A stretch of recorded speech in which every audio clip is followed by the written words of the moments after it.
So hello everyone, this side Jaswinder Singh from inside tutorials, आपका host and दोस्त। वैसे तो आपने दो वीडियोस जो है हमारी देख ली होगी, part 1 and part 2 of chapter 1 solutions. और today we are going to start our part number 3, जिसमें हम पढ़ने वाले हैं राउल्ट्स लॉ के बारे में।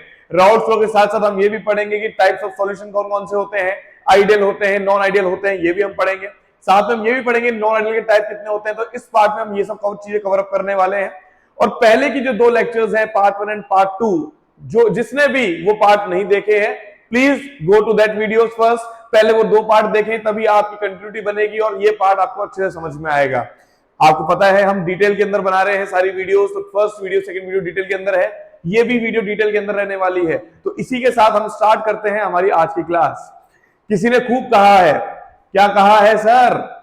लाख ठोकरे खाके भी हम मुकम्मल खड़े हैं, लाख ठोकरे खाके भी हम मुकम्मल खड़े हैं।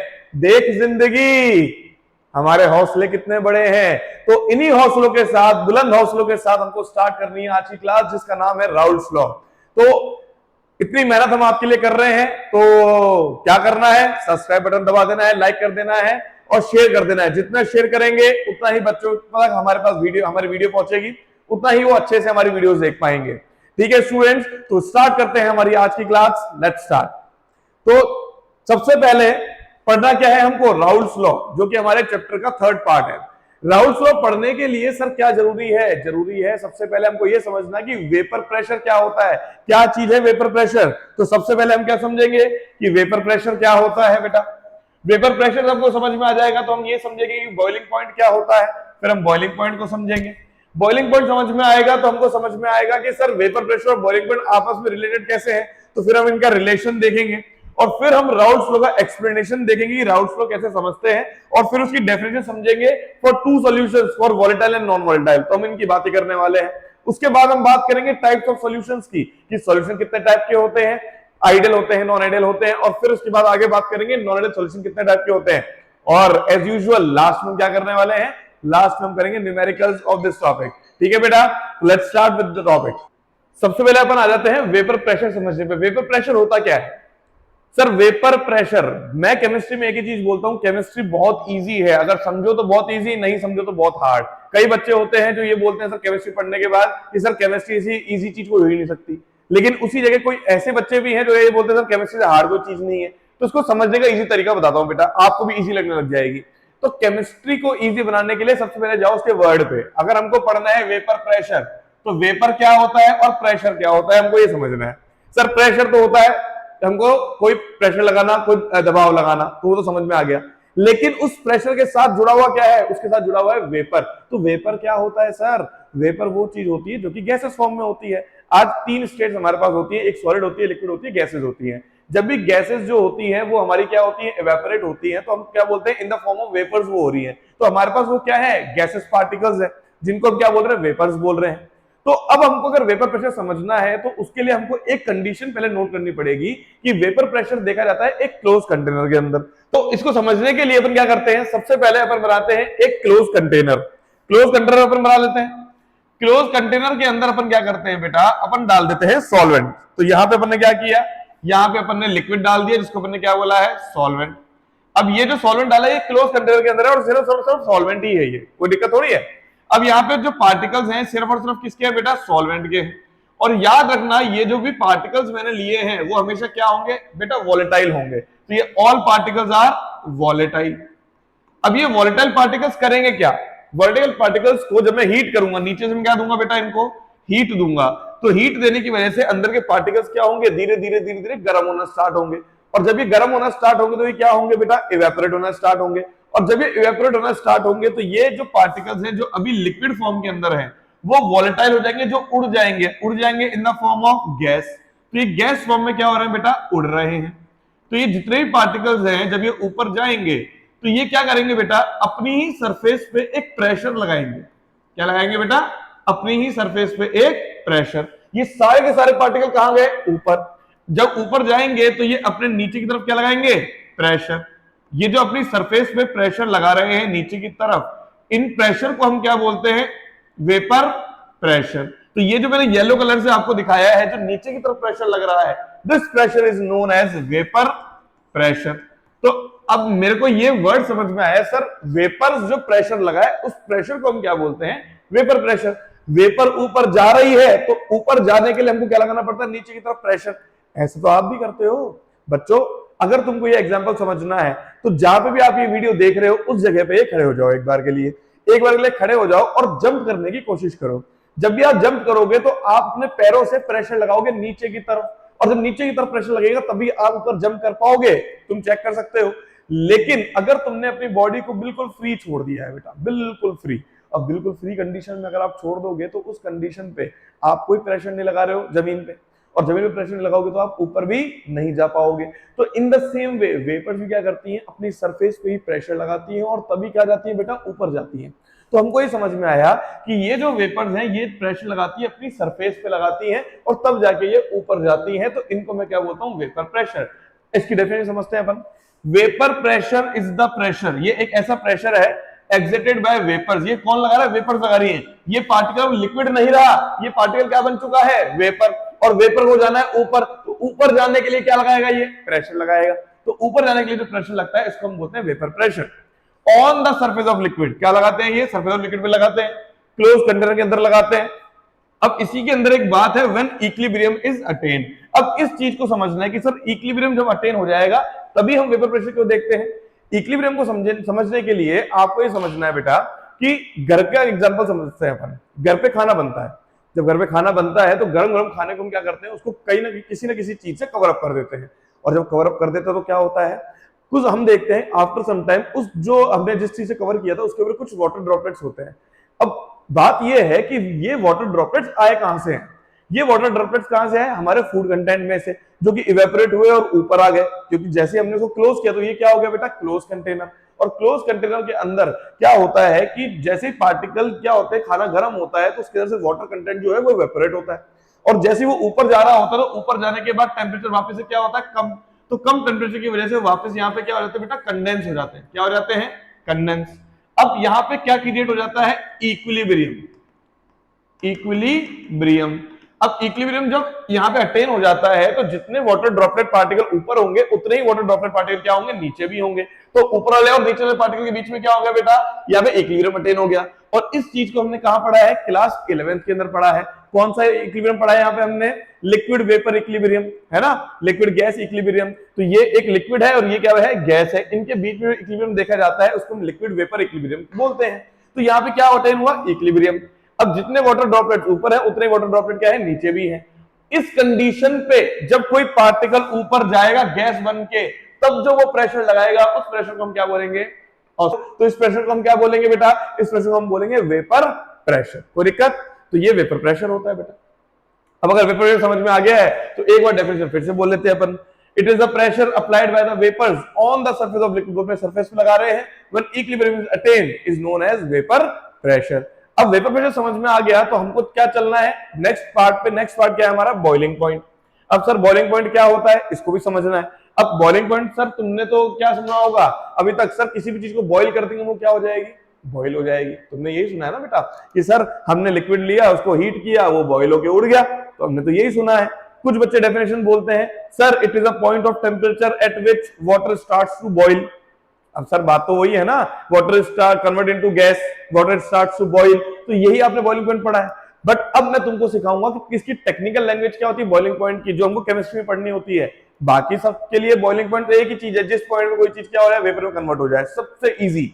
लेकिन हमको टेक्निकल लैंग्वेज पढ़नी है, क्यों, क्योंकि हमने वेपर प्रेशर पढ़ लिया है। बॉइलिंग पॉइंट क्या कहता है, it is a point of temperature. ये एक ऐसा टेम्परेचर है जहां पे आपका वेपर प्रेशर जो है वो किसके बराबर हो जाएगा, एटमॉस्फेरिक प्रेशर के। सर थोड़ा डिटेल में समझाओ, तो डिटेल में समझते हैं, कोई दिक्कत नहीं है। देखो क्या है चीज कि ऊपर से एटमॉस्फेयर जो है वो अपना एक प्रेशर लगाता है, जिसकी वजह से सारी चीजें हो रही हैं। जो एक एटमॉस्फेयर के अंदर जो प्रेशर है, तो वो जो एटमॉस्फेयर प्रेशर है वो हमेशा किसी न किसी चीज पे लग रहा है, जिसकी वजह से कोई भी पार्टिकल जो है अपने आप वेपर नहीं बन पाता है। अब अपने आप वेपर बनना है तो क्या होगा, उसको चाहिए हीट।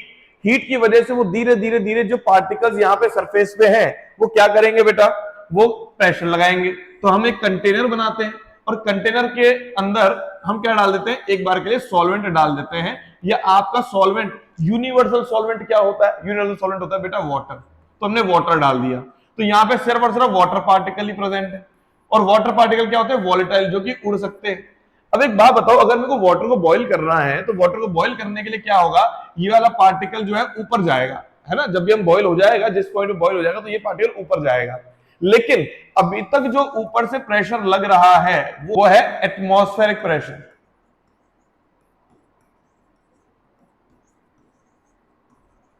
ऊपर से लगने वाला प्रेशर क्या है बेटा? Atmospheric pressure. अब इस प्रेशर की वजह से क्या है कि ये जो पार्टिकल्स हैं ये ऊपर नहीं जा पा रहे, तो ऊपर जाने के लिए इनको क्या करना पड़ेगा? इस प्रेशर को अपोज करना पड़ेगा, तभी क्या होगा? ये ऊपर जा पाएंगे। तो उसको अपोज करने के लिए क्या कर रहे हैं? ये पार्टिकल नीचे की तरफ प्रेशर लगा रहे हैं।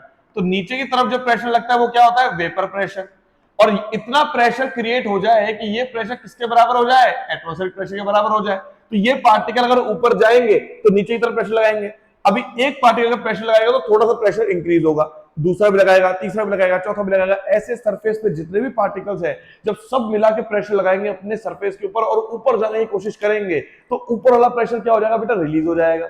ऊपर वाला प्रेशर रिलीज नहीं होगा तो हम क्या बोलेंगे कि ऊपर वाले प्रेशर के हमारा प्रेशर क्या हो जाएगा? बराबर हो जाएगा, अपोज करने लग जाएंगे। और हमने ये चीज सुनी है कि सर जब दो चीजें इक्वल एंड अपोजिट फोर्स लगा रहे होते हैं तो वो एक जगह पे होते हैं। तो अभी ये एटमॉस्फेरिक प्रेशर जो है वो ज्यादा है। इन पार्टिकल ने क्या किया? धीरे धीरे वन बाय वन धीरे धीरे प्रेशर लगाया और ये भी ऊपर जाने की कोशिश कर रहे हैं क्योंकि इनका प्रेशर धीरे धीरे इंक्रीज हो रहा है। और जिस पॉइंट पे इनका प्रेशर इन दोनों के बराबर आ जाएगा, that point is known as boiling point. It is a point of temperature at which vapour pressure become equal to the atmospheric pressure. जब भी ये वेपर प्रेशर एटमॉस्फेरिक प्रेशर के बराबर हो जाएगा, that point is known as boiling point. और उस point पे कोई भी चीज क्या हो जाएगी बेटा? बॉईल हो जाएगी और कहां चली जाएगी? एटमॉस्फेयर के अंदर चली जाएगी, है ना, वेपर बन जाएगी। तो कोई भी चीज जब बॉईल होती है तो वो इस तरीके से देखी जाती है, दैट इज बॉइलिंग पॉइंट। तो जब वेपर प्रेशर समझते हैं बेटा तो उसी के साथ हमको बॉइलिंग पॉइंट भी समझना होता है। वैसे तो हम बाद में भी पढ़ सकते हैं बॉइलिंग पॉइंट, क्योंकि हम क्वालिटेटिव प्रॉपर्टीज जब पढ़ेंगे तब बॉइलिंग पॉइंट काम में आता है। लेकिन मैंने वेपर प्रेशर पढ़ाया तो साथ साथ में आपको बॉइलिंग पॉइंट भी पढ़ा दिया है। लेकिन अभी जो हम राउंड्स में पढ़ेंगे तो उसके अंदर हमारा बॉइलिंग पॉइंट का कोई काम अभी नहीं है हाल फिलहाल, लेकिन मैं फिर भी आपको पढ़ा रहा हूं। इसी के साथ साथ वेपर प्रेशर और बॉइलिंग पॉइंट में डिफरेंस क्या होता है या रिलेशन क्या होता है, चलो वो समझते हैं आप। आई होप कि आपको बॉइलिंग पॉइंट में कोई दिक्कत नहीं आई होगी। फिर भी कोई दिक्कत आई हो किसी भी टॉपिक में, कोई भी दिक्कत आई हो तो मैं उनकी शॉर्ट्स बना के आपको चैनल पे भेज दूंगा। लेकिन उसके लिए आपको कमेंट करना पड़ेगा, बताना पड़ेगा क्या चीज आई क्या चीज नहीं आई। Either it is positive comment, either it is negative comment. हम मेहनत कर रहे हैं, हमको भी गलती पता लगनी चाहिए कि क्या हो रही है। शुरू की वीडियोस हैं, कोई बात नहीं, हम मेहनत करेंगे थोड़ी सी और बेटर कंटेंट आपको देंगे, तो आप कमेंट में बता सकते हैं। चलते हैं अपन आगे। तो ये था मेरे पास बॉइलिंग पॉइंट, और बॉइलिंग पॉइंट हमने पढ़ लिया, तो अब पढ़ेंगे इनका रिलेशन। अब इनका रिलेशन क्या होता है, तो रिलेशन अपन यही समझ लेते हैं एक बार। बॉइलिंग पॉइंट का रिलेशन देखो बेटा, रिलेशन जो होता है, एक तरफ है बॉइलिंग पॉइंट और एक तरफ है मेरे पास वेपर प्रेशर। इन दोनों का जो रिलेशन अगर आपको समझना है तो एक कंडीशन को समझना पड़ेगा। उसके लिए आपको एक एक्सपेरिमेंट करना पड़ेगा। वो एक्सपेरिमेंट क्या है? एक्सपेरिमेंट ये है कि आपको घर पे गिलास और वाटर लेना है, दोनों सेम गिलास होने चाहिए, दोनों में अमाउंट ऑफ वाटर क्या होना चाहिए? सेम होना चाहिए। अब आपने क्या किया, आपने लिए दो कंटेनर, एक कंटेनर वो जिसका सरफेस एरिया ज्यादा है, एक कंटेनर वो जिसका सरफेस एरिया क्या है? कम है। तो आप देख सकते हो सरफेस एरिया, ये इसका सरफेस एरिया, ये ज्यादा सरफेस एरिया, ये कम सरफेस एरिया है। और आपने इक्वल अमाउंट ऑफ वाटर जो है वो दोनों कंटेनर के अंदर डाल दिया है। तो इसके अंदर भी सॉल्वेंट है और इसके अंदर भी सॉल्वेंट है या वाटर है। आप दोनों को नीचे से हीट दे रहे हो, गर्म कर रहे हो और बॉईल करने की कोशिश कर रहे हो। आपने दोनों ही कंडीशन में ये काम किया है। जब दोनों कंडीशन में काम करोगे तो आप क्या ऑब्जर्व करोगे, ये तो कमेंट बॉक्स में बताओ कि हुआ क्या। ठीक है, 1 मिनट के लिए वीडियो पॉज कर दो। पॉज करने के बाद जो भी होगा वो आप मेरे को बताओगे कमेंट बॉक्स के अंदर कि हो क्या रहा है। जब ये हो रहा होगा, जब आप ये ऑब्जर्व करोगे तो आपको क्या पता लगेगा कि ये जो छोटा कंटेनर है, इस छोटे कंटेनर में आपने इक्वल अमाउंट ऑफ वाटर लिया था, लेकिन इसमें जो चीज थी वो पहले बॉईल हुई। अब मेरे को एक बहुत ट्विस्ट वाली बात समझनी है कि सर दोनों में पानी सेम है ना, सेम ही जगह से पानी लिया था आपने, पानी के अंदर कुछ मिक्स तो नहीं किया था, सेम वाटर है। ठीक है, आपने हीट भी दोनों को सेम दी है, और सबसे बड़ी बात दोनों का बॉइलिंग पॉइंट भी सेम होता है। दोनों का बॉइलिंग पॉइंट क्या है? वाटर है सर, तो वाटर का बॉइलिंग पॉइंट क्या है? 100 डिग्री सेल्सियस। तो 100 डिग्री सेल्सियस पे ही बॉईल होंगे। लेकिन सर अगर दोनों वाटर हैं, दोनों ही 100 डिग्री पे बॉईल होंगे, तो सर ऐसा क्या हुआ कि जो छोटे कंटेनर में पार्टिकल्स हैं जिसका सरफेस एरिया कम है, उसमें चीज पहले कैसे बॉईल हो रही है? फिर क्यों अलग है सर ये? जब हर चीज वाटर है तो हर चीज सेम टाइम पे बॉईल होनी चाहिए ना, दोनों सेम कंडीशन पे बॉईल होने चाहिए। लेकिन यहाँ पे अलग हो रहा है। यहाँ पे क्या हो रहा है, जो छोटा कंटेनर है जिसका सरफेस एरिया कम है उसमें जल्दी बॉयल हो रहा है। ये तो सब दुविधा वाली बात है, बड़ी लॉजिक वाली बात है। पानी सेम, बॉइलिंग पॉइंट सेम, लेकिन रादर देन इनका जो टाइम है वो अलग अलग है। वो जल्दी बॉयल हो रहा है और वो बाद में बॉयल हो रहा है। तो ये क्यों हो रहा है? ये हो रहा है उनके सरफेस के पार्टिकल की वजह से। इसकी सरफेस पे जो पार्टिकल है, मान लेते हैं 1 2 3 4 5 6 पार्टिकल है। कितने पार्टिकल है? 6 पार्टिकल है। इसकी सरफेस पे कितने पार्टिकल हैं? 1 2 3 4 5 6 7 8 9 10 पार्टिकल है। इससे इजी हो जाएगा। इसके सरफेस पे 6 पार्टिकल है, इसकी सरफेस पे क्या है? 10 पार्टिकल है। अब बात यह है कि 10 पार्टिकल पे लगने वाला जो एटमॉस्फेरिक प्रेशर है वो भी ज्यादा होगा, यस और नो। लेकिन इन 6 पार्टिकल में लगने वाला एटमॉस्फेरिक प्रेशर जो होगा, क्योंकि सरफेस एरिया कम है तो ये भी कम है ना, तो एटमॉस्फेरिक प्रेशर भी कम है। तो एक बात बताओ, यहाँ के जो 6 पार्टिकल्स हैं वो 1 बाय 1 जब प्रेशर लगाना स्टार्ट करेंगे तो 6 पार्टिकल बहुत जल्दी एटमॉस्फेरिक प्रेशर को क्या कर लेंगे? अपोज कर लेंगे। लेकिन वहीं पे ये जो 10 पार्टिकल हैं इनको थोड़ा टाइम लगेगा उसको एटमॉस्फेरिक प्रेशर को अपोज करने में। इसीलिए जो ये पार्टिकल होते हैं जो छोटे कंटेनर में होते हैं, इसका सरफेस एरिया कम है, उसमें कोई भी चीज क्या होती है? जल्दी बॉयल हो जाती है। क्योंकि बॉइलिंग पॉइंट की डेफिनेशन क्या पड़ी? It is a point of temperature at which vapour pressure become equal to the atmospheric pressure. मेरे को तो इन दोनों को बराबर करना है, इसका प्रेशर और इनका प्रेशर क्या करना है? मेरे को अपोज करना है, बराबर करना है। तो सरफेस एरिया कम तो पार्टिकल भी कम, पार्टिकल कम तो जल्दी क्या करेंगे? वो पार्टिकल क्या करेंगे? सरफेस वाले पार्टिकल एटमॉस्फेरिक प्रेशर के बराबर आ जाएंगे। वहीं पे यहाँ पे क्या है? 10 पार्टिकल है तो इनको टाइम लगेगा एटमॉस्फेरिक प्रेशर के बराबर आने में। That's why they are taking time to boil. तो बॉइलिंग पॉइंट को टाइम के साथ भी देखा जाता है कि टाइमिंग के साथ किसी कोई चीज जल्दी बॉईल हो रही है तो उसका बॉइलिंग पॉइंट क्या है? मेरे पास कम है। तो हम क्या बोलेंगे? इनका बॉइलिंग पॉइंट क्या है? कम है, क्योंकि ये जल्दी बॉईल हो रहा है। जो जल्दी बॉईल हो जाए वो क्या है? बॉइलिंग पॉइंट कम। जो बाद में बॉईल हो रहा है उसका बॉइलिंग पॉइंट क्या है? ज्यादा। तो बॉइलिंग पॉइंट को मैं पॉइंट चेंज नहीं कर रहा हूं, पॉइंट वही है 100 डिग्री सेल्सियस। बात है टाइमिंग की, टाइमिंग उसकी कम थी तो बॉइलिंग पॉइंट क्या हो गया उसका? मेरे पास कम। इसकी टाइमिंग ज्यादा तो बॉइलिंग पॉइंट क्या हो गया? ज्यादा। तो इस तरीके से बॉइलिंग पॉइंट को डिनोट किया जाता है। अब ये तो होता ही है, अगर आपने देखा होगा कि बॉइलिंग पॉइंट बढ़ाया भी जाता है, ठीक है ना। बॉइलिंग पॉइंट बढ़ाने के लिए हम क्या करते हैं? उसमें सॉल्ट डाल देते हैं। वो तो खैर अपन आगे बात करेंगे कि क्या होता है क्या नहीं होता है। हाल फिलहाल बॉइलिंग पॉइंट ये होता है। अच्छा, अब मैं जो एग्जांपल दे रहा हूं वो तो आप घर पे देखते हो। घर के अंदर जब खाना बनता है तो 2 तरीकों से बनता है। एक हमारा बड़ा कंटेनर होता है जो कि ओपन कंटेनर होता है, उसके अंदर भी खाना बनता है। फॉर एग्जांपल हमको राइस बनाने हैं तो ओपन कंटेनर के अंदर भी राइस बनते हैं, इजीली बनते हैं। और उसी तरीके से हम जब प्रेशर कुकर यूज करते हैं तो उसके अंदर भी राइस बनते हैं। लेकिन प्रेशर कुकर के अंदर जो राइस बनते हैं वो जल्दी बनते हैं और ओपन कंटेनर है उसके अंदर लेट बनते हैं। ऐसा क्यों? क्योंकि प्रेशर कुकर के अंदर हम क्या करते हैं बेटा? एटमॉस्फेरिक प्रेशर को क्या कर देते हैं? कम कर देते हैं। तो एटमॉस्फेरिक प्रेशर जब कम होता है तो वेपर प्रेशर जो होता है वो बहुत जल्दी उस तक अचीव हो जाता है, वो दोनों बराबर हो जाते हैं। तो कोई भी चीज क्या होती है? जल्दी बॉयल हो जाती है। तो कोई भी चीज जल्दी बॉयल करना है, इसका मतलब ये थोड़ी मैंने बॉइलिंग पॉइंट को चेंज कर दिया। नहीं, मैंने बॉइलिंग पॉइंट चेंज नहीं किया। बॉयल तो कोई चीज जो हो रही है वो उसी पॉइंट पे हो रही है, बस मैंने वो जो पॉइंट था वो जल्दी अचीव करवा दिया। तो जैसे जल्दी अचीव हो जाएगा वो क्या हो जाएगा? बॉयल हो जाएगा। तो इसलिए मैं घर पे प्रेशर कुकर का यूज करता हूं, जिसकी वजह से हम क्या करते हैं? कोई भी चीज जल्दी पका पाते हैं। तो यहाँ पे मैंने क्या किया? बॉइलिंग पॉइंट उसका कम कर दिया, मतलब टाइम कम कर दिया। बॉइलिंग पॉइंट तो चेंज नहीं होगा, boiling point remains the same. इसका मतलब मैंने टाइम को चेंज कर दिया। लेकिन हम टाइम तो बोलेंगे नहीं, कोई जल्दी बॉयल हो रही है, कोई बॉयल हो रही है। हम ये बोलते हैं कि बॉइलिंग पॉइंट मैंने क्या कर दिया? कम कर दिया। Got it? तो बोलने के लिए इस तरीके से आता है, लेकिन लॉजिकली उसका हम क्या कर रहे हैं? टाइम कम कर रहे हैं। तो ये था मेरे पास बॉइलिंग पॉइंट। अब बात आती है रिलेशन की कि सर रिलेशन क्या है इनका, कि किस तरीके से ये काम कर रहे हैं। तो देखो यहाँ पे अगर बॉइलिंग पॉइंट कम है तो यहाँ वेपर प्रेशर क्या हो रहा है? जल्दी अचीव हो रहा है। क्या हो रहा है बेटा? जल्दी अचीव हो रहा है। तो मैं क्या बोलूंगा? वेपर प्रेशर क्या है? ज्यादा होता है। क्या होता है इसके अंदर? वेपर प्रेशर ज्यादा होता है, ठीक है। यहाँ पर बोल सकते हैं कि एटमॉस्फेरिक प्रेशर दोनों केस में क्या लग रहा था? बराबर लग रहा था। क्या लग रहा था? बराबर। उसमें भी एटमॉस्फेरिक प्रेशर लग रहा है, इसमें एटमॉस्फेरिक प्रेशर लग रहा है। एटमॉस्फेयर का प्रेशर जो है वो तो बराबर ही है ना, लेकिन उसको अपोज करने के लिए यहां पे लगे क्या? 6 पार्टिकल। यहां पे क्या लगे? 10 पार्टिकल। तो 6 लोगों ने मिलकर काम किया। तो इसमें प्रेशर क्या लगा रहा है? वेपर जो प्रेशर लगा रही है, पर्टिकुलर एक वेपर प्रेशर जो लगा रही है वो क्या लगा रही होगी? ज्यादा। आज कॉमन सेंस की बात है, 6 जने मिलकर काम कर रहे हैं और वही काम 10 जने मिलकर कर रहे हैं, तो जो 10 जनों के पास काम आया वो तो कम हो गया ना, उनका प्रेशर भी क्या हो गया? कम हो गया ना। तो सेम ही काम कर रहे हैं दोनों। एटमॉस्फेरिक प्रेशर तो क्या है? ऊपर से इक्वल है। लेकिन बात यह है कि जो 6 पार्टिकल मिलकर काम कर रहे हैं वही काम क्या कर रहे हैं? 10 पार्टिकल मिलकर कर रहे हैं। तो इनका जो हिस्से का काम था वो क्या हो गया? कम हो गया। इसकी वजह से इनका जो वेपर प्रेशर होता है बेटा वो क्या होता है? पर पार्टिकल वो कम होता है। इनका वेपर प्रेशर क्या होता है? पर पार्टिकल ज्यादा होता है। तो हमको क्या समझ में आया? हमको समझ में आया कि बॉइलिंग पॉइंट जो होता है वो इनवर्सली प्रोपोर्शनल होता है बेटा वेपर प्रेशर के। अगर वेपर प्रेशर बढ़ेगा तो बॉइलिंग पॉइंट क्या हो जाएगा मेरे पास, कम हो जाएगा। तो ये रिलेशन बहुत इंपॉर्टेंट है और इसी रिलेशन की वजह से हम क्या पढ़ पाते हैं, कॉलिगेटिव प्रॉपर्टीज पढ़ पाते हैं। तो जब मैं कॉलिगेटिव प्रॉपर्टीज पढ़ाऊंगा तो इस रिलेशन की बात जरूर करूंगा बेटा मैं, ठीक है ना बेटा। तो ये था हमारे पास बॉइलिंग पॉइंट की बात, गॉट इट। अब चलते हैं अपन आगे, तो हमको पढ़ना है अब राउल्ट्स लॉ। क्या पढ़ना है बेटा, राउल्ट्स लॉ। तो राउल्ट्स लॉ को स्टार्ट करते हैं और करते हैं स्टार्ट कि राउल्ट्स लॉ को समझना कैसे है, राउल्ट्स लॉ बोलता क्या है। क्योंकि उसने करी है वेपर प्रेशर की बात, हमने वेपर प्रेशर समझ लिया सर, अब वेपर प्रेशर की बात करेगा तो समझ लेंगे वेपर प्रेशर क्या बोलता है। ये राउल्ट्स लॉ ऐसा कहता है कि जो गैसेस हैं उनका जो प्रेशर होता है वो होता है पी। जो गैसेस हैं उनका प्रेशर क्या है, पी है। अब हो सकता है कि ये जो प्रेशर है किस चीज का है, हो सकता है सॉल्यूट का है, हो सकता है सॉल्वेंट का है, तो कोई सा भी प्रेशर हो सकता है।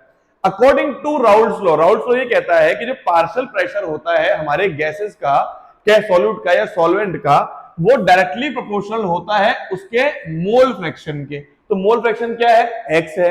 अब कॉमन सेंस की बात है, एक कंटेनर में जो गैसेस पार्टिकल्स हैं उनका जो मोल फ्रैक्शन है, जो उनके मोल्स हैं, मान लेते हैं 10 मोल्स है। अब अगर 10 पार्टिकल है या 10 मोल्स हैं, व्हाटएवर जो 10 मोल्स हैं, अब प्रेशर भी वो 10 पार्टिकल लगाएंगे ना बेटा। तो जितने पार्टिकल होंगे वो उतना प्रेशर लगाएंगे। तो वही यहाँ पे ये चीज हो रही है, जितने पार्टिकल्स हैं वो उतना ही प्रेशर लगाएंगे। तो जितने पार्टिकल हैं उनका मोल फ्रैक्शन कितना है, एक्स, प्रेशर कितना लगेगा, पी। तो यही जो है राउल्ट्स लॉ कहता है, बड़ा इजी सा है। तो यहाँ पे क्या है बेटा, व्हाट इज राउल्ट्स लॉ, समझते हैं राउल्ट्स लॉ को। Raoult's law states that it is an ideal solution. ये क्या है बेटा, एक आइडियल सॉल्यूशन की बात हो रही है। The partial vapour pressure of each volatile component. तो कॉमन सेंस है, जो प्रेशर की हम बात कर रहे हैं, प्रेशर तब लगेगा जब मेरे पास कंपोनेंट क्या होगा, कंपोनेंट होगा मेरे पास वॉलेटाइल, जो उड़ सकता है। Either it is a solute, either it is a solvent, कोई भी चीज हो सकती है, वो उड़नी चाहिए बस। वो क्या होनी चाहिए, वेपर में कन्वर्ट होनी चाहिए। अगर वेपर में कन्वर्ट होगी तो वो प्रेशर भी लगाएगी। अब जितनी वो प्रेजेंट होगी, जितने उसके मोल्स प्रेजेंट होंगे, उतना ही क्या लगेगा, प्रेशर लगेगा।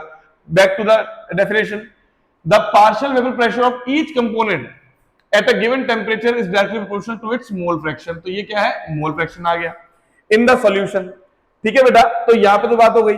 अब सर ये जो लॉ है ये तो देखा देखा लगता है सर, हमने जब हेनरी लॉ पढ़ा था पिछली क्लास में, उसके अंदर भी तो यही था कि जितना हम प्रेशर लगाएंगे उतनी ही गैस जो हो जाएगी उसके अंदर डिसॉल्व हो जाएगी। हमने तो यही देखा था। तो बस यही तो बात है कि वहां पे क्या हो रही थी बेटा, गैस डिसॉल्व हो रही थी, तो हमने कांस्टेंट यूज किया था, हेनरीज कांस्टेंट।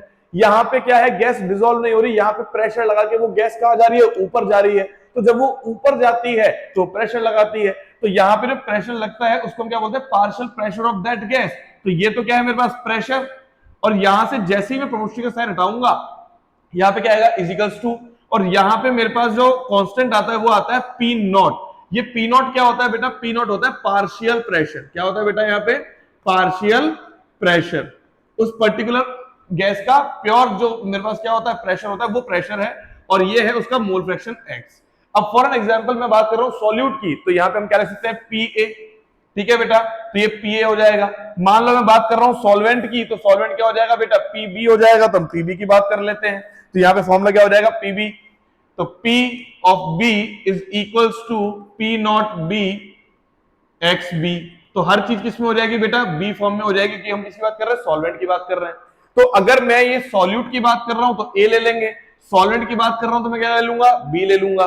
P क्या है, प्रेशर है, X क्या है, मोल फ्रैक्शन है। तो सर ये P नॉट क्या है, बच्चों को बड़ी दिक्कत आती है, सर ये P नॉट क्या है। एक P तो प्रेशर हो ही गया ना, तो P नॉट क्या है सर, P नॉट है प्योर लिक्विड का एक्चुअल वेपर प्रेशर। वो क्या है, एक्चुअल वेपर प्रेशर है। और वाला P जो है वो क्या है, जितना वो प्रेशर लगा रहे हैं। हमारी क्षमता तो बहुत ज्यादा है, हम बहुत अच्छे से काम कर रहे हैं, लेकिन हम जरूरी है कि हम सारा अच्छा काम कर ही रहे, हम अपना इक्वल 100% हर चीज दे रहे हैं क्या, नहीं। तो ये प्योर लिक्विड का वेपर प्रेशर होता है, जो होना चाहिए एग्जैक्ट, जो फिक्स रहता है, जो चेंज नहीं होता। लेकिन ये जो है PA, ये वेरिएट हो सकता है। क्यों वेरिएट हो रहा है, कि मोल फ्रैक्शन जितने हैं वो उस अकॉर्डिंग कितने लगा पा रहे हैं, कितना नहीं लगा पा रहे हैं, तो वो है प्रेशर। तो ये तो हुआ मेरा पार्शियल वेपर प्रेशर, ठीक है, ये हुआ प्योर लिक्विड का वेपर प्रेशर, और ये क्या हुआ, उसका मोल फ्रैक्शन। अब आपको पता है मोल फ्रैक्शन ऑफ ए जो होता है plus mole fraction of B is equal to क्या होता है, 1 होता है। तो मोल फ्रैक्शन की आपकी क्लास ऑलरेडी हो चुकी है, जो कि हमारे किस में है, वीडियो 1 के अंदर है, उसके अंदर जाके आप देख सकते हैं। तो ये है पार्ट 1, ये है पार्ट 2। तो ये हमारे पास बन गया सॉल्यूट के लिए, ये हमारे पास बन गया सॉल्वेंट के लिए। अब हमको ये चेक करना है कि सर राउल्ट्स लॉ जो है उसके अंदर डेफिनेशंस कैसे बनती है, किस तरीके से राउल्ट्स लॉ पढ़ा जाता है, तो उसको समझते हैं अपन। राउल्ट्स लॉ बड़ा सिंपल था, और राउल्ट्स लॉ जो है वो एक हेनरी लॉ का क्या है बेटा, हेनरी लॉ का एक्सटेंडेड वर्जन है, या फिर बोल सकते हैं special case of Henry law है हमारे पास। इसके लिए आपके पास बुक के अंदर ये वाला कंटेंट जो है लिखा भी हुआ है, देख पढ़ के दिखाता हूं आपको मैं क्या लिखा हुआ है बुक के अंदर। ये एनसीईआरटी का ये आपको आर्टिकल है, उसके अंदर क्या लिखा हुआ है, उसके अंदर ये लिखा हुआ है according to the Raoult's law the vapour pressure, sorry क्या लिखा हुआ है, the vapour pressure of a volatile component in a given solution is given by P1 X1 P1, इसका मतलब 1 दिया हुआ है, आप A ले सकते हो। In a solution of a gas in a liquid, ये गैस इन अ लिक्विड की बात हो रही है, one of the component is so volatile that it exists as a gas and we have already seen that is solubility of gas by Henry's law. तो ये तो Henry law का formula है, P is equal to KH.X। बाकी जो चीज मैंने समझाई वो चीज लिखी हुई है। If we compare the equations for Raoult's law and Henry law, it can be seen that the partial pressure of volatile component or gas is directly proportional to its mole fraction। तो ये तो दोनों की definition में ही था कि partial pressure जो P है वो किसके बराबर है, मोल फ्रैक्शन के बराबर है। Only the proportionality constant KH differs from partial pressure. तो ये हेनरी लॉ के अंदर क्या आएगा बेटा, आपका KH आएगा, और राउल्ट्स लॉ के अंदर क्या आएगा, आपका पार्शियल प्रेशर आ जाएगा। This Raoult's law becomes the special case of Henry law. तो है दोनों ही सेम केस, हेनरी लॉ भी सेम है, राउल्ट्स लॉ भी सेम है, तो स्पेशल केस अपन बोल देते हैं, बस प्रोपोर्शनल कांस्टेंट का डिफरेंस होता है। उसके अंदर हेनरीज लॉ कांस्टेंट आता है और इसके अंदर क्या आ जाएगा, प्योर लिक्विड का प्रेशर आ जाएगा। क्लियर? तो ये भी आर्टिकल हमने समझ लिया है। अब हमको समझना है कि सर अगर मैं राउल्ट्स लॉ की डेफिनेशन को ढंग से समझना चाहता हूं जिससे कि मैं उसको यूज कर पाऊं, इक्वेशन बना पाऊं, तो उसको बहुत तरीके से समझते हैं, और सिर्फ बोर्ड पे नहीं मेरी तरफ देख रहा है आपको, उसको समझते कैसे हैं। देखो कॉमन सेंस की बात है, मैंने लिया एक कंटेनर, उस कंटेनर के अंदर मैंने डाल दी दो चीज, दो कंपोनेंट, एक सॉल्यूट और एक सॉल्वेंट। जो मैंने सॉल्वेंट लिया है वो वाटर लिया है। वाटर क्या होता है बेटा, वॉलेटाइल होता है, जो उड़ सकता है। ठीक है बेटा, यूनिवर्सल सॉल्वेंट है, वो तो उड़ेगा ही उड़ेगा, वॉलेटाइल है। अब जो मैंने सॉल्यूट लिया है वो सॉल्यूट भी क्या हो सकता है बेटा, वॉलेटाइल है ना। अब सॉल्यूट कुछ भी हो सकता है वॉलेटाइल की फॉर्म के अंदर, वो क्या है, वॉलेटाइल है, वो उड़ सकता है। घर का एग्जांपल ले लो, लेमन जूस ले लो। अब लेमन जूस भी जो है वो भी वॉलेटाइल है, वो भी लिक्विड फॉर्म के अंदर, वो भी क्या हो जाएगा बेटा, उड़ेगा। तो अगर दोनों के दोनों ही वॉलेटाइल हैं तो दोनों के अपने अपने मोल फ्रैक्शन भी होंगे। वाटर का मोल फ्रैक्शन क्या हो जाएगा, XA। लेमन जूस का कितना हो जाएगा, XB। एक तरफ XA है, एक तरफ XB है, दोनों के मोल्स क्या हो जाएंगे, 1 हो जाएंगे। लेकिन जब वाटर जो है वो ऊपर जाएगा तो वो कितना प्रेशर लगाएगा, दैट इज क्या है मेरे पास, PA। जो मेरे पास क्या है, मेरे पास लेमन है, वो कितना प्रेशर लगाएगा, वो लगाएगा मेरे पास PB। ये कौन सा PA और PB है, ये PA और PB है मेरे पास पार्शियल वाला, जिसमें मैंने क्या लगा, नॉट लगा रखा था। ये है प्योर का, pure liquid water, pure liquid lemon juice, ये प्योर है। तो मेरा जो फॉर्मूला है वो क्या बन जाएगा, वो बन जाएगा मेरे पास, अगर मेरे को PA हो गया तो ये साथ में क्या हो जाएगा, XA। ये क्या हो जाएगा, PA XA, क्योंकि मैंने क्या किया, प्योर लिक्विड की बात करी। ऐसे ही वाटर और लेमन जूस दोनों ही है ना, तो ये तो क्या हो गया मेरे पास, लेमन जूस, क्योंकि मैंने सॉल्यूट बोला है। ये मेरे पास सॉल्वेंट है, तो ये क्या हो जाएगा, PB XB। अब पूरे सॉल्यूशन में दो ही चीजें हैं, दोनों के दोनों वेपर प्रेशर लगा रही है, सॉल्यूट भी लगा रहा है और सॉल्वेंट भी लगा रहा है, तो दोनों के दोनों लगा रहे हैं ना। तो ये मेरे पास क्या हो जाएगा, टोटल सॉल्यूशन का वेपर प्रेशर। तो ये राउल्ट्स लॉ की डेफिनेशन होती है, P total is equal to PA XA plus PB XB, और यही डेफिनेशन भी है। In if a solution contains both volatile component, दोनों के दोनों ही वोलेटाइल है, दोनों के दोनों ही ऊपर जा सकते हैं बेटा। अब दोनों के दोनों ही ऊपर जा सकते हैं, तो दोनों के दोनों क्या लगाएंगे, प्रेशर लगाएंगे। तो A ने जो प्रेशर लगाया वो क्या है, PA। B ने जो प्रेशर लगाया वो क्या है, PB। लेकिन PA है कितने, जितने मोल्स होंगे, तो मोल्स कितने हैं, XA। PB कितना प्रेशर लगा रहा है, जितने उसके मोल्स होंगे, दैट इज XB। तो PA XA plus PB XB दोनों प्रेशर लगा रहे हैं। तो डेफिनेशन पढ़ते हैं, in a solution containing both volatile components then the vapour pressure of the solution, पूरे सॉल्यूशन का जो वेपर प्रेशर होगा depends upon mole fraction of both the component, दोनों के मोल फ्रैक्शन पे डिपेंड करता है बेटा। ठीक है, तो फॉर्मूला क्या हो जाएगा, PA XA plus PB XB। अब इसी के साथ मेरे को इस फॉर्मूले को थोड़ा सा क्या करना है, चेंज करना है, क्योंकि न्यूमेरिकल्स में ये फॉर्मूला भी यूज होगा, साथ में दूसरा भी यूज होगा। तो आपको पता है कि XA plus XB is equal to क्या होता है, 1।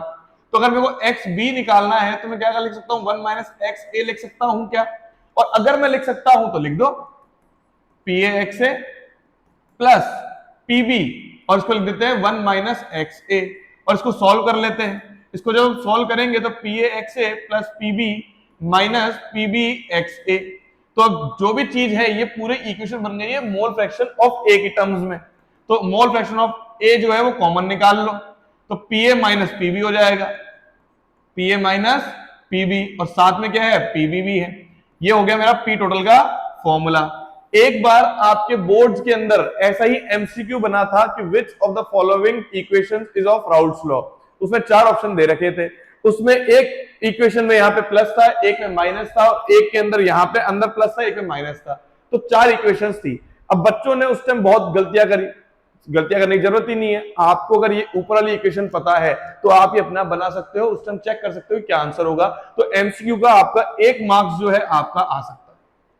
तो बड़े इजी फॉर्मूले होते हैं इनके राउल्स लॉ के। अब इसी के साथ दूसरी डेफिनेशन भी है। अब ऐसा मान लेते हैं कि जो सॉल्यूट है ना वो नॉन वोलेटाइल है, वो वोलेटाइल नहीं है, वो उड़ नहीं सकता। तो उड़ नहीं सकता तो वो कहां रहेगा, कंटेनर के अंदर ही रहेगा। तो अब उड़ेगा कौन, सिर्फ और सिर्फ सॉल्वेंट, क्योंकि वो तो वोलेटाइल है, यूनिवर्सल सॉल्वेंट है, पानी है, वो तो उड़ेगा ही उड़ेगा। अब अगर वो उड़ेगा तो प्रेशर भी लगाएगा, और जब वो प्रेशर लगाएगा तो क्या होगा, सिर्फ उसी का प्रेशर काउंट होगा। तो सेकंड डेफिनेशन जो है वो किसके लिए है, वो उसी के लिए है। If a solution contains non volatile solute. अब ये नॉन वोलेटाइल, ये उड़ नहीं सकता, वोलेटाइल नहीं है ये।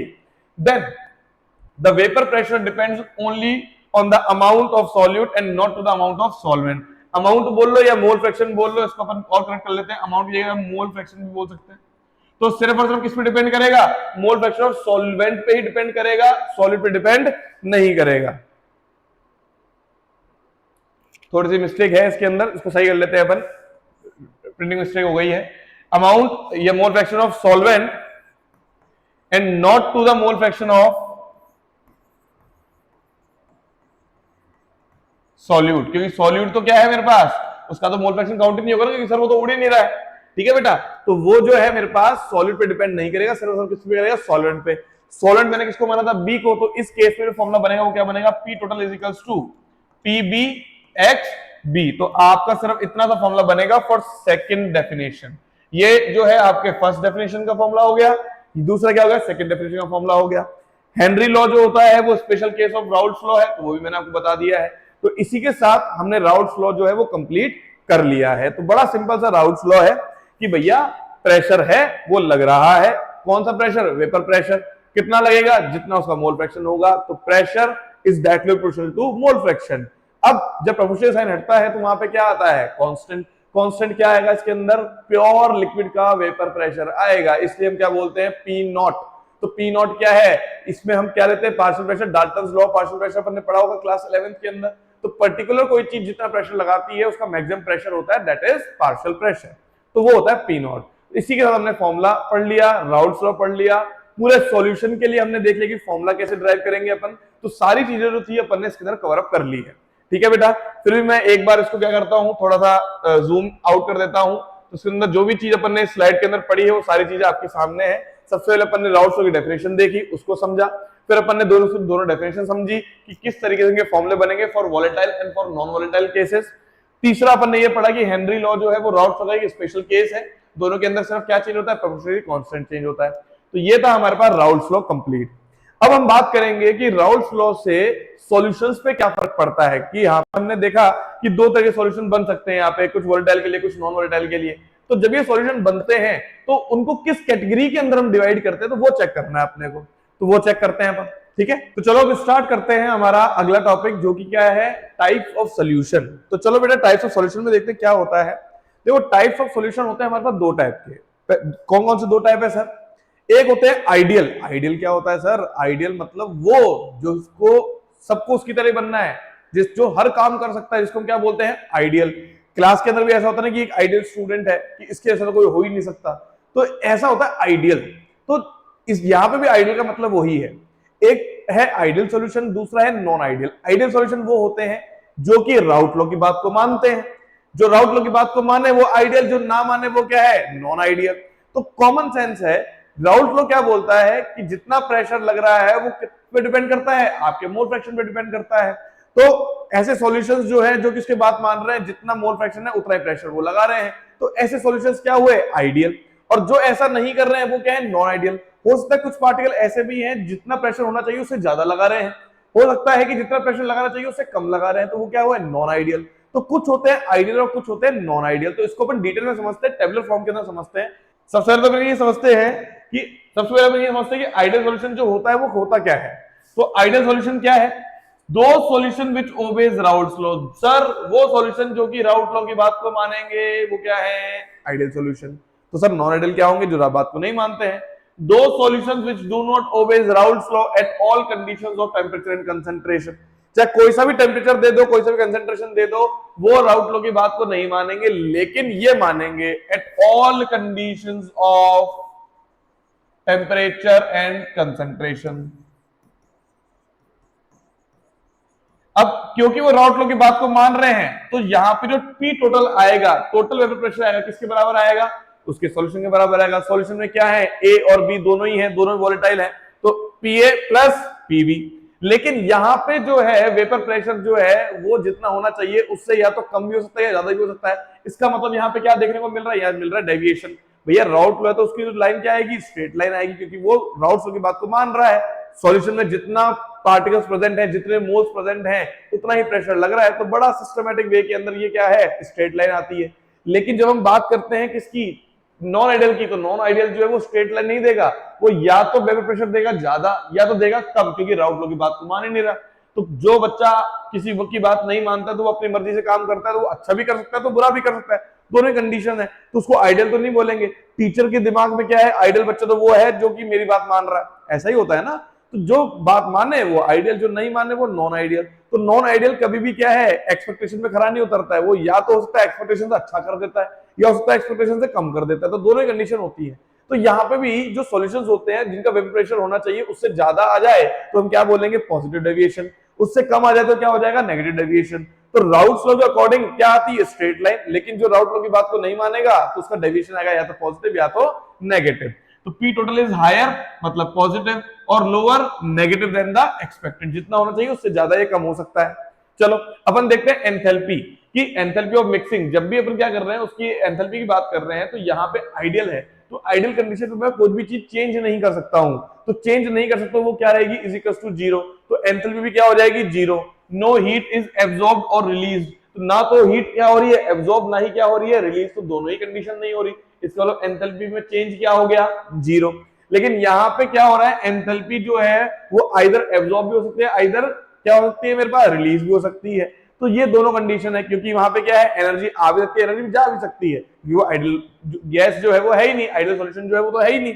तो यहाँ पे क्या है? हम एंथैल्पी को चेंज कर सकते हैं, इसलिए हम क्या बोलते हैं? Del H mix is not equal to zero.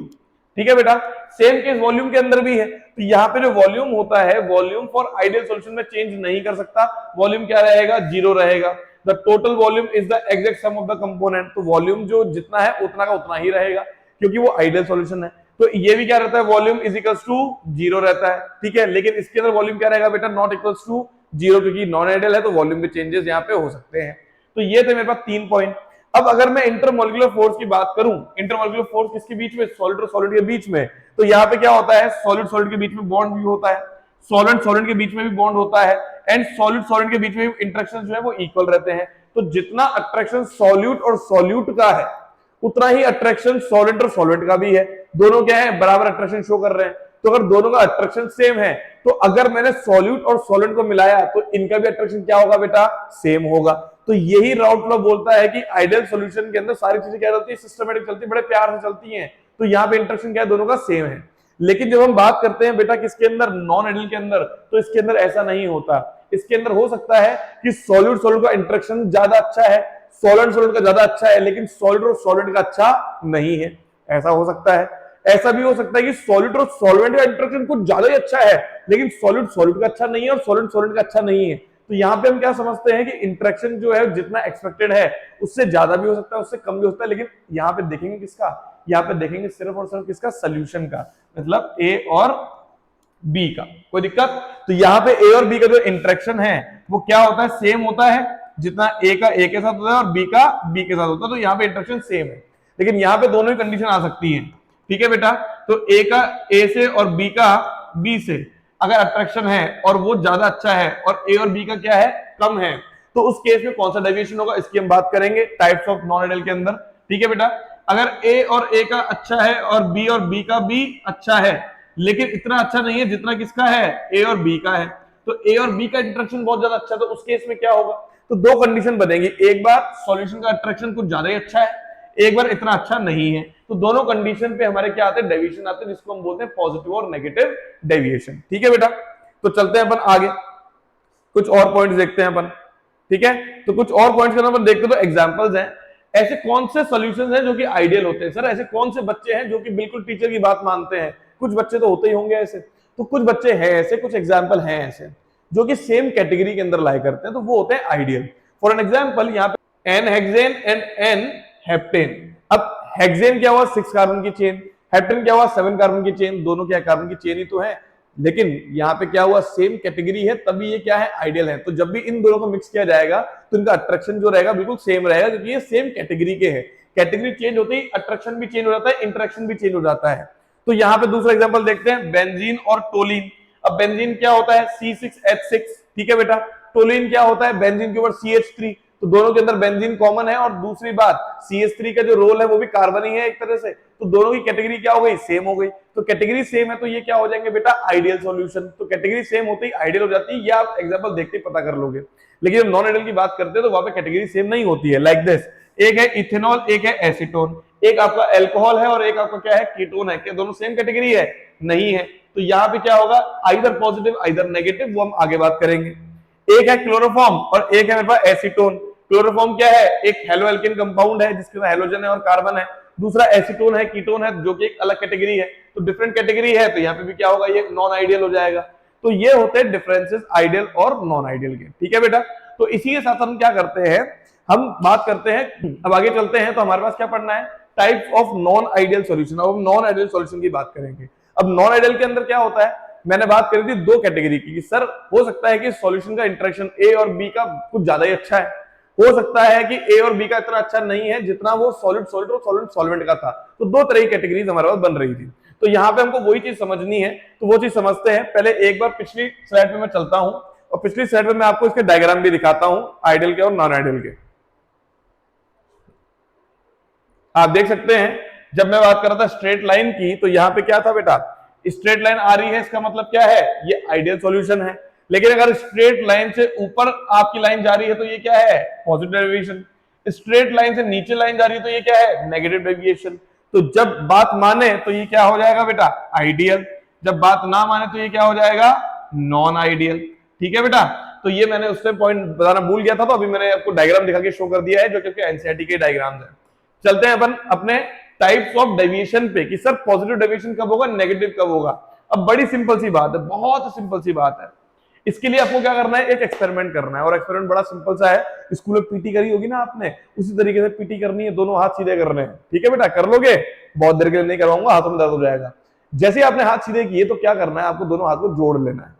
अपने एक हाथ को सॉल्यूट मान लो और एक हाथ को क्या मान लो, सॉल्वेंट मान लो। ये आपने दोनों को जोड़ दिया है। अब आपने जो दोनों हाथों को जोड़ा है, तो यहां पे अगर इनका बॉन्ड बहुत ज्यादा स्ट्रांग है, इसका मतलब ए और बी का बॉन्ड बहुत स्ट्रांग है, कोई दिक्कत। अब मान लेते हैं फॉर अ कंडीशन कि ए और बी जो है उसका बॉन्ड क्या है, स्ट्रांग है। क्या है बेटा, स्ट्रांग है। अब स्ट्रांग है तो उस केस में क्या होगा, उस केस में उसको बॉईल करने के लिए, उसको तोड़ने के लिए बॉइलिंग पॉइंट क्या हो जाएगा, उसका ज्यादा हो जाएगा।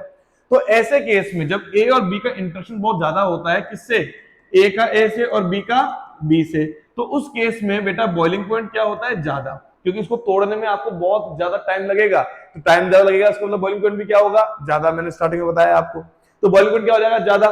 तो वेपर प्रेशर क्या हो जाएगा बेटा, जितना एक्सपेक्टेड है उससे कम। तो वेपर प्रेशर अगर एक्सपेक्टेशन से कम आ गया तो उसको हम क्या बोलेंगे, नेगेटिव डेविएशन। क्या बोलेंगे इसको अपन, नेगेटिव डेविएशन। लेकिन सर ये इंटरेक्शन जो है ए और बी का, वो स्ट्रॉन्ग कब होगा, कौन सी कंडीशन पे होगा, वो सिर्फ एक ही कंडीशन है, वो होती है हाइड्रोजन बॉन्डिंग। जिस भी कंपाउंड के अंदर हाइड्रोजन बॉन्डिंग देखी जाती है, वो कंपाउंड क्या करते हैं, सबसे स्ट्रॉन्गेस्ट बॉन्ड बनाते हैं, उसको तोड़ना बड़ा मुश्किल है। तो तोड़ने के लिए बॉइलिंग पॉइंट क्या हो जाएगा, ज्यादा, तो वेपर प्रेशर क्या हो जाएगा बेटा, कम हो जाएगा। ठीक है ना। तो ये जब इंटरेक्शन ज्यादा होता है तो हम क्या देखते हैं, नेगेटिव डेविएशन देखते हैं। लेकिन इसी जगह पे अगर हम बात करें किसकी, कि ए और बी का जो बॉन्ड है वो क्या है, वीक है। तो वीक है तो किससे वीक है, उनके खुद के बॉन्ड से, ए का ए से और बी का बी से। सॉलिड का खुद से बॉन्ड बहुत अच्छा है, सॉलिड का खुद से बॉन्ड बहुत अच्छा है, लेकिन जब सॉलिड और सॉल्वेंट मिले तो उनका बॉन्ड इतना अच्छा नहीं है। ए और बी का जो बॉन्ड बना है, ये जो दोनों हाथ है, ये बॉन्ड बिल्कुल वीक है।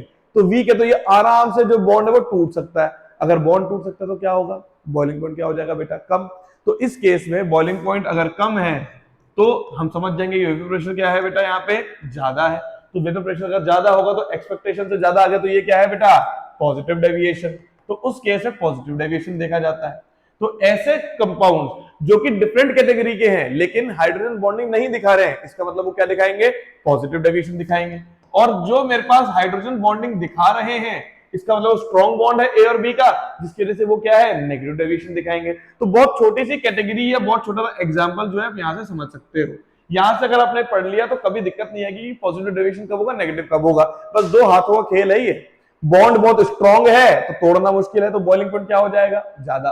तो वेपर प्रेशर कम, क्योंकि इनवर्सली होते हैं। अगर बॉन्ड बहुत वीक है, इसका मतलब क्या हुआ कि बॉइलिंग पॉइंट क्या हो जाएगा, कम, तो वेपर प्रेशर क्या हो जाएगा, ज्यादा, मतलब पॉजिटिव डेविएशन।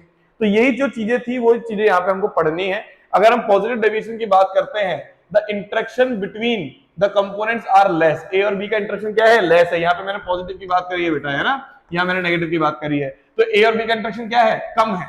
तो यहाँ पे are less than the pure component. लेकिन यहाँ पे क्या है, the interaction between the components are greater. तो यहाँ पे क्या है, इनका कंपोनेंट्स का इंटरेक्शन ग्रेटर है, ए और बी का क्या है, ज्यादा है। यहाँ पे इंटरमोलिकुलर फोर्सेस लिखे हुए हैं, वही वाली बात है। यहाँ पे ए और बी का क्या रहता है, कम, और यहाँ पे ए और बी का क्या होता है, ज्यादा होता है। वेपर प्रेशर क्या हो जाएगा इस केस में, पॉजिटिव के केस में क्या हो जाएगा, वेपर प्रेशर ज्यादा होगा, तो हायर देन एक्सपेक्टेड, यहाँ पे लोअर देन एक्सपेक्टेड। तो आपको चीज तो मैंने 1 मिनट के अंदर ही बता दी थी। तो देखो बेटा, अब हमको समझना है एंथैल्पी के लिए। तो एंथैल्पी ऑफ जो है वो कैसे इंपॉर्टेंट हो जाती है हमारे लिए। एंथैल्पी में यहाँ पे ए और ए का जो बॉन्ड है वो स्ट्रॉन्ग है, क्योंकि हम पढ़ रहे हैं क्या, पॉजिटिव डेविएशन, है ना। तो ए और ए का बॉन्ड स्ट्रॉन्ग है और बी का खुद से स्ट्रॉन्ग है, तो इनके बॉन्ड टूट नहीं रहे, तो सॉल्यूशन बन ही नहीं रहा। तो सॉल्यूशन बनाने के लिए क्या करोगे आप, एंथैल्पी दोगे। एंथैल्पी दोगे तो ये क्या हुआ बेटा, एंडोथर्मिक हुआ। क्या हुआ, एंडोथर्मिक। तो हमको एनर्जी देंगे तब जाके तो सॉल्यूशन बनेगा। लेकिन इसके अंदर ये बॉन्ड जल्दी से ऑलरेडी टूट जाते हैं, ऑलरेडी सॉल्यूशन बन जाता है। तो बॉन्ड टूटेंगे तो एनर्जी क्या हो जाएगी, रिलीज हो जाएगी। तो रिलीज हो जाएगी तो ये क्या हुई, एक्सोथर्मिक हुई। तो एंथैल्पी के केस में क्या होता है बेटा, ये तो रहता है एंडोथर्मिक और ये रहता है एक्सोथर्मिक। पॉजिटिव के अंदर एनर्जी क्या होती है, देनी पड़ती है। नेगेटिव की एनर्जी क्या होती है बेटा, निकलती है। तो ध्यान रखना है इसको। इसको अपन ऐसे भी देख सकते हैं, नेगेटिव मतलब रिलीज होना, तो जो नेगेटिव है उसके अंदर एक्सोथर्मिक होगी, रिलीज होगी। एंडो मतलब पॉजिटिव होता है, तो इसका मतलब पॉजिटिव डेविएशन में एंडोथर्मिक होगी। तो ये ट्रिक है, ट्रिक से याद कर सकते हो। वॉल्यूम की बात करेंगे तो वॉल्यूम जो होता है यहाँ पे क्या होता है, कम हो जाता है। किसमें, पॉजिटिव के अंदर। पॉजिटिव के अंदर वॉल्यूम कैसे कम हो जाएगा सर, वॉल्यूम इसलिए कम हो जाएगा क्योंकि ए और जो बी है वो क्या हो जाएंगे, जल्दी बॉयल हो जाएंगे। उनका जो अट्रैक्शन है वो कम है। तो ए और बी का अट्रैक्शन अगर कम है तो वो टूट गए, बॉयल हो गए, बॉयल हो जाएंगे, तो वॉल्यूम क्या हो जाएगा बेटा, कम हो जाएगा। लेकिन नेगेटिव डेविएशन के अंदर ऐसा नहीं होता। नेगेटिव डेविएशन में ए और बी जो है उनका इंटरेक्शन बहुत अच्छा है, वो टूट ही नहीं रहे। टूट नहीं रहे तो क्या हो रहा है, यहाँ पे वॉल्यूम जो है वो क्या होती रहेगी, धीरे धीरे धीरे क्या होती रहेगी, ग्रेटर देन बन रहेगी, लेकिन जीरो नहीं होगी। ठीक है बेटा, ग्रेटर देन जीरो होती रहेगी। लेकिन क्या हो रहा है, वॉल्यूम कॉन्ट्रैक्ट हो रहा है। यहाँ पे क्या हो रहा है बेटा, यहाँ पे कॉन्ट्रैक्ट, क्योंकि बहुत मुश्किल से ए और बी जो है वो वेपराइज हो पाएंगे। ठीक है बेटा, इसके बाद अपन आगे चलते हैं तो एजियोट्रॉप की बात करते हैं। अब सर एजियोट्रॉप क्या होता है, एजियोट्रॉप हम अलग से पढ़ते हैं एक बार। एजियोट्रॉप होता क्या है, चलो समझते हैं एजियोट्रॉप के बारे में। एजियोट्रॉप क्या है, फॉर एन एग्जांपल, घर पे हमने क्या किया, 2 कंटेनर लिए। एक कंटेनर में हमने ले लिया बेटा शुगर, दूसरे कंटेनर में हमने ले लिया वाटर। एक में लिया शुगर और एक में लिया वाटर। हमने इन दोनों को बॉईल किया। अब फॉर एन एग्जांपल, शुगर का बॉइलिंग पॉइंट मैं मान लेता हूं, मैं एग्जैक्ट आंसर नहीं बता रहा हूं, मैं मान लेता हूं कि इसका जो बॉइलिंग पॉइंट है वो है 150 डिग्री सेल्सियस, इसका शुगर का। वाटर कितना है, 100 डिग्री सेल्सियस। अब यहाँ पे जो शुगर है वो 150 पे बॉईल होती है, यहाँ पे जो वाटर है वो 100 डिग्री पे बॉईल होता है। आपने इन दोनों को मिक्स कर दिया और मिक्स करने के बाद क्या बना दिया बेटा, शुगर सॉल्यूशन। क्या बना दिया, शुगर सॉल्यूशन बना दिया आपने। ठीक है बेटा, अब शुगर सॉल्यूशन जो है उसको जब मैं बॉईल करूंगा तो बॉईल करने पे क्या होगा, इसके अंदर पानी अलग से बॉईल होगा और मेरे पास शुगर अलग से बॉईल होगी, या पूरी जो शुगर सॉल्यूशन है, जो चाशनी बनती है शुगर सॉल्यूशन का मतलब चाशनी, वो चाशनी एक साथ बॉईल होगी। तो आंसर ये है कि पूरी चाशनी एक साथ बॉईल होगी। तो यहां पे जब ए और बी दोनों मिल गए तो ये बन गया सॉल्यूशन। क्या बन गया, और ये जो पूरा सॉल्यूशन है ये एक साथ बॉईल होता है। क्या होता है बेटा, एक साथ ही कहा जाता है बॉईल होता है। जब एक साथ बॉईल हो रहा है, ए और बी अलग अलग तो नहीं हो रहे हैं ना, तो इसको बोलते हैं हम क्या, एजियोट्रॉपिक मिक्सचर। क्या बोलते हैं हम इसको, एजियोट्रॉपिक मिक्सचर। ये एक ऐसा मिक्सचर होता है विच बॉइल्स एट कांस्टेंट टेम्परेचर। क्या बोलते हैं उसको अपन? विच बॉइल्स एट कांस्टेंट टेम्परेचर। अब यहाँ पे चीनी और पानी का जो मिक्सचर है वो दोनों एक कांस्टेंट टेम्परेचर पर बॉईल होंगे। हो सकता है कि 150 या 100 के बीच में हो सकता है 130 डिग्री सेल्सियस हो सकता है कि 150 से थोड़ा ज्यादा हो, 160 डिग्री सेल्सियस हो, व्हाटएवर। लेकिन वाटर और शुगर जब मिल जाएंगे तो वो दोनों एक साथ ही बॉईल होंगे। ऐसा नहीं है कि चाशनी के अंदर से चीनी अलग बॉईल होगी और पानी अलग बॉईल होगा। अलग बॉईल नहीं हो रहे हैं, ये साथ में बॉईल हो रहे हैं। जब साथ में बॉईल होंगे तो इनको हम क्या बोलेंगे? Azeotropic mixture, because they have constant, या अपन बोल सकते हैं फिक्स्ड, या बोल सकते हैं सेम। क्या है मेरे पास यहाँ पे? इनका बॉइलिंग पॉइंट है। तो यहाँ पे दोनों कांस्टेंट बॉइलिंग पॉइंट पे क्या होते हैं? मेरे पास बॉईल होते हैं, विच बॉइल्स एट कांस्टेंट टेम्परेचर। ठीक है बेटा, इसको हम बोलते हैं एजियोट्रॉप। अब जब हम बात करते हैं पिछले टॉपिक की एजियोट्रॉपिक मिक्सचर की, तो यहाँ पे इसको हम बोलते हैं बॉइलिंग पॉइंट कम है तो मिनिमम बॉइलिंग एजियोट्रॉप, या बॉइलिंग पॉइंट ज्यादा तो हम क्या बोलेंगे? Maximum boiling azeotrope. तो हम एजियोट्रॉप वर्ड से इसको डिनोट करते हैं क्योंकि वो दोनों जो है ए और बी वो एक साथ क्या हो रहे हैं? बॉइल हो रहे हैं। तो अगर जल्दी बॉइल हो जाएंगे तो बॉइलिंग पॉइंट कम है। देखो पॉजिटिव के अंदर बॉइलिंग पॉइंट क्या था? कम था। तो कम था तो हम क्या बोलेंगे? Minimum boiling azeotrope. इसके अंदर बॉइलिंग पॉइंट क्या है? ज्यादा है तो हम क्या बोलेंगे? Maximum boiling azeotrope. ठीक है बेटा, इसके बहुत सारे एग्जांपल्स आपके सामने हैं। इथेनॉल एंड एसीटोन, ये पॉजिटिव का है। Ethanol and water, benzene and methanol, acetone and carbon disulphide. बात यह है कि आपको ये पहचानना है कि इनके अंदर हाइड्रोजन बॉन्डिंग होगी या नहीं होगी। हाइड्रोजन बॉन्डिंग नहीं होगी इसका मतलब ये पॉजिटिव डेविएशन दिखाएंगे। इनमें हाइड्रोजन बॉन्डिंग होगी तो ये क्या होंगे बेटा? मेरे पास नेगेटिव डेविएशन दिखाएंगे। इसी से हम पहचान सकते हैं। इसका जो क्वेश्चन है बोर्ड के अंदर आता भी है, आपको कोई सा भी एग्जाम्पल दे देंगे। फॉर एग्जाम्पल एक क्वेश्चन दे दिया कि acid and chloroform, a solution of acid and chloroform is formed, which type of deviation they will show। ये क्वेश्चन आ गया। अब ये क्वेश्चन जब आ जाएगा तो आप क्या बोलोगे? सर एसिड एंड क्लोरोफॉर्म क्या है? एच बॉन्डिंग दिखाते हैं। एच बॉन्डिंग दिखाएंगे इसका मतलब ये क्या दिखाएंगे? Negative deviation. तो आपको जब इसका आंसर लिखना है तो आप बोलोगे कि नेगेटिव डेविएशन तभी देखा जाता है जब ए और बी का इंटरेक्शन बहुत अच्छा होता है। तो acetone and chloroform interaction is greater than that of acetone acetone and chloroform chloroform. उस टाइम पे हम ए और बी यूज नहीं करेंगे, इनके नाम यूज करेंगे। तो एग्जांपल्स याद होंगे तभी हम क्या कर पाएंगे? इस क्वेश्चन को अटेम्प्ट कर पाएंगे, अदरवाइज नहीं कर पाएंगे। तो आपको ये ध्यान रखना है बेटा। ठीक है, चलते हैं आगे। तो अपना types of ideal solution, non ideal solution भी कंप्लीट हो चुका है। मैंने साथ साथ में आपको एजियोट्रॉप जो है वो भी मैंने आपको बता दिया है कि किस तरीके से होता है, किस तरीके से नहीं होता है। उसके बाद हम चलते हैं क्या? क्वेश्चंस की तरफ कि सर राउंड के क्वेश्चन अपन करने हैं। अब वीडियो जो है एंड होने पे आ गई है अपनी, तो उसको अपन क्या करेंगे? अब वाइंड अप करेंगे, क्वेश्चंस करेंगे, दैट्स इट। अब क्वेश्चन जो है ये भी आपके एनसीईआरटी का ही है। एनसीईआरटी का जो न्यूमेरिकल है वो अपन देख रहे हैं। एग्जांपल है अपना ये एग्जांपल नंबर 1.5। अब करना कैसे है इसको? अपने को पहले क्वेश्चन को अपन समझेंगे और फिर इसको अटेम्प्ट करेंगे। क्वेश्चन क्या बोलता है कि वेपर प्रेशर ऑफ क्लोरोफॉर्म। तो सर हमको एक चीज समझ में आई कि यहाँ पे क्लोरोफॉर्म यूज हो रहा है। तो क्लोरोफॉर्म क्या होता है? CHCl3 होता है बेटा। एंड डाइक्लोरोमीथेन, अब डाइक्लोरोमीथेन क्या होता है? डाइक्लोरोमीथेन होता है CH2Cl2, डाइक्लोरो और मीथेन CH2। ठीक है बेटा। अब बात यह है कि इनका वेपर प्रेशर दे रखा है। इसका वेपर प्रेशर कितना दे रखा है बेटा मेरे को? 200 mmHg और इसका 415 mmHg।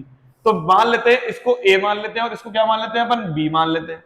तो जो इसका प्रेशर है वो कितना है? 200 mmHg और PB की वैल्यू कितनी है? 415 mm ऑफ Hg। तो ये हो गया मेरे पास क्या बेटा? दोनों का वेपर प्रेशर। अब बात हो रही है calculate the vapour pressure of the solution prepared by mixing 25.5 gram of CHCl3। इसका मतलब जो गिवन मास दे रखा है हमको क्लोरोफॉर्म का वो दे रखा है 25.5 ग्राम और इसको मिक्स किया है 40 ग्राम ऑफ डाइक्लोरोमीथेन में। तो जो W है सॉल्वेंट है वो कितना है? 40 ग्राम है। तो ये तो हो गया मेरे पास गिवन मास।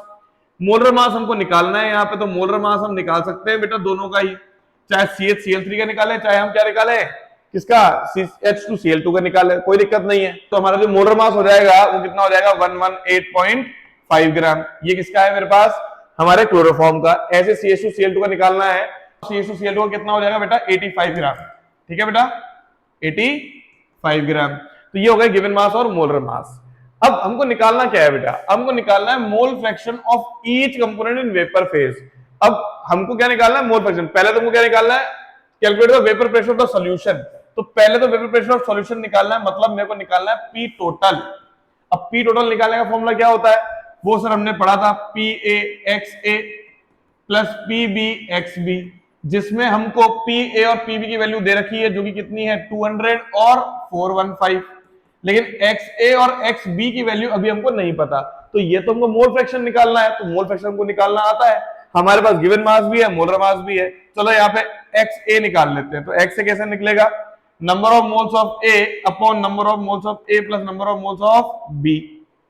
ठीक है बेटा, तो हमने नंबर ऑफ मोल्स कैसे निकालने हैं, given mass upon molar mass of A upon given mass upon molar mass of A plus given mass upon molar mass of B. ये वाला वैल्यू मैं डाल देता हूं, गिवन मास कितना है 25.5 अपॉन 118.5, सेम नीचे भी आ जाएगा 25.5 अपॉन 118.5 प्लस गिवन मास 40 है और मोलर मास क्या है 85 है। जब आप इसको सॉल्व करेंगे तो क्या आ जाएगा आपके पास आ जाएगा मोल फ्रैक्शन ऑफ ए, उसको 1 में से माइनस करो तो क्या हो जाएगा मोल फ्रैक्शन ऑफ बी। उन दोनों की वैल्यूज जो है वो यहां आ जाएंगी और आप यहां पुटअप कर लोगे।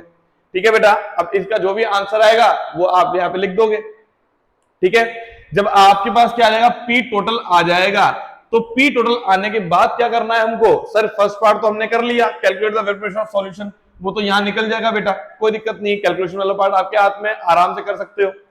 लेकिन बात है सेकंड वाले पार्ट की, मोल fraction of each component in vapour phase. Sir ये चीज क्या है, ये चीज इंपॉर्टेंट है। अब फॉर एन एग्जांपल मेरे पास क्या है बेटा, बॉटल है। ठीक है बेटा, उस बॉटल के अंदर मैंने कोई सॉल्यूट डाल रखा है, तो बॉटल के अंदर वाटर भी है और सॉल्यूट भी है, लेकिन जब वो बॉटल के अंदर है तो लिक्विड फेज के अंदर है, तो लिक्विड फेज में कितने मोल सॉल्यूट के हैं, कितने मोल सॉल्वेंट के हैं, ये दोनों क्या होते हैं बेटा इनके मोल्स, और कितने पार्ट्स मोल्स के हैं, कितने पार्ट्स सॉल्वेंट के हैं, ये क्या होता है मोल फ्रैक्शन। तो जितने पार्ट लिक्विड के अंदर है तब मैं क्या बोलता हूं लिक्विड फेज का मोल फ्रैक्शन। लेकिन अब ये जो वैल्यूज हैं ये कहां चली गई हैं, ये जो पार्टिकल्स हैं ये कहां चले गए हैं, ये चले गए हैं हवा में, एयर में, क्योंकि वोलेटाइल थे, हमने हीट किया, सॉलिड भी उड़ के ऊपर चला गया, सॉलिड भी उड़ के ऊपर चला गया। अब ऊपर जाने के बाद सॉल्यूट के कितने हिस्से ऐसे हैं जो कि प्रेशर लगा रहे हैं, सॉल्वेंट के ऐसे कितने हिस्से हैं जो प्रेशर लगा रहे हैं। तो जब मैं एयर की बात करूंगा तो वेपर की बात करूंगा, तो वेपर फेज में इनका मोल फ्रैक्शन निकालना है। तो वेपर फेज में जब मोल फ्रैक्शन निकालते हैं तो उसको डिनोट करते हैं बेटा अपन वाई ए से, जैसे यहां पे एक्स ए और एक्स बी होता है। इन the same way vapour phase की जब हम बात करेंगे तो वेपर फेज को हम डिनोट करते हैं बेटा वाई ए से। तो वाई ए का फॉर्मूला क्या हो जाएगा, पूरे एटमॉस्फेयर का जो प्रेशर है वो है पी टोटल। तो पी टोटल की वैल्यू कितनी है मेरे पास, P A X A plus P B X B. उसमें से जो ए वाला सॉल्यूट है वो कितना प्रेशर लगा रहा है, तो ऊपर एयर में जो सॉल्यूट है उसका मोल फ्रैक्शन कितना है एक्स है, क्योंकि जितना लिक्विड के अंदर एक्स ए था उतना ही ऊपर गया होगा, तो वो क्या है एक्स है तो एक्स ही रहेगा। और उसने जो प्रेशर लगाया वो कितना है पीए है। तो पूरे प्रेशर में, टोटल प्रेशर में कितना प्रेशर सॉल्यूट ने लगाया वो होता है वेपर फेज। कोई दिक्कत, ऐसे ही वाई बी निकालना है तो 1 में से वाई ए को माइनस कर लो, क्योंकि मोल फ्रैक्शन है तो मोल फ्रैक्शन वाई ए हो वाई बी हो दोनों का मिलाएंगे तो कितना आएगा 1, same as that of mole fraction in liquid phase. लेकिन हमको निकालना है वेपर फेज में, वेपर में इनका प्रेशर भी जुड़ जाता है। तो हमारा बहुत इजी सा फॉर्मूला है, नंबर ऑफ मोल्स नीचे लेते हैं, टोटल ऊपर लेते हैं, जिसके नंबर ऑफ मोल्स जिसका फाइंड आउट करना है मोल फ्रैक्शन। इन द सेम वे हम क्या करते हैं, हम बात करते हैं वेपर फेज की, टोटल प्रेशर में से सॉल्यूट ने कितना प्रेशर लगाया वो हम ऊपर रख देंगे, दैट्स इट, हमारा काम खत्म। तो इस तरीके से हम क्या कर सकते हैं, अगर पी टोटल मेरे पास आ चुका है, पी टोटल की वैल्यू नीचे रखेंगे, पी ए एक्स ए की वैल्यू ऊपर रखेंगे, तो हम क्या निकाल लेंगे वाई ए, और वाई ए का जो आंसर होगा उसको 1 में से माइनस कर देंगे, क्या आ जाएगा बेटा वाई बी। तो बड़ा इजी सा कंसेप्ट है, आप कर सकते हैं। फिर भी कोई दिक्कत आती है तो आप मेरे को कमेंट बॉक्स के अंदर बता सकते हैं, अदरवाइज डिस्क्रिप्शन में व्हाट्सएप नंबर भी है, वहां पे भी आप डाउट्स जो है वो पूछ सकते हैं। चलते हैं नेक्स्ट क्वेश्चन की तरफ। ये आपका इंटेक्स क्वेश्चन है जो आपकी बुक के अंदर है। अब बुक के अंदर जो इंटेक्स क्वेश्चन है उसके अंदर क्या बोल रहा है, बड़ा सिंपल है, इसमें हम दूसरा वाला फॉर्मूला यूज करेंगे। The vapour pressure of pure liquid A and B are 450 and 700। एक है पी ए, एक है पी बी। पी ए की वैल्यू है 450 mmHg, पी बी की है मेरे पास 700 mmHg। ठीक है बेटा, रेस्पेक्टिवली, और इनका टेम्परेचर दे रखा है 350 केल्विन।